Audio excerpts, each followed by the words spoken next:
ভোজনপ্রিয় মানুষের রসনার স্বাদ মেটাতে ইলিশের চাহিদা বেশ, আর মৌসুম ফিরলেই সেই স্বাদ নিতে বাজারে ভিড় করেন ক্রেতারা।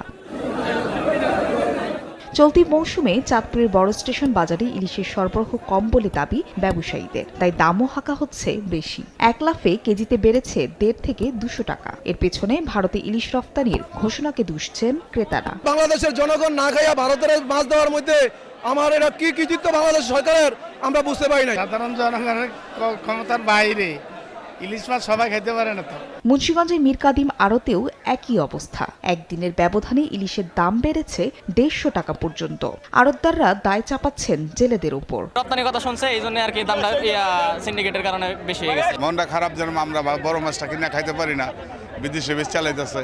ইন্ডিয়াতে মাছ দিব আপনার 3000 টন, এই মাছ ঘোষণার লগে লগেই মাছের দাম বেড়ে গেছে।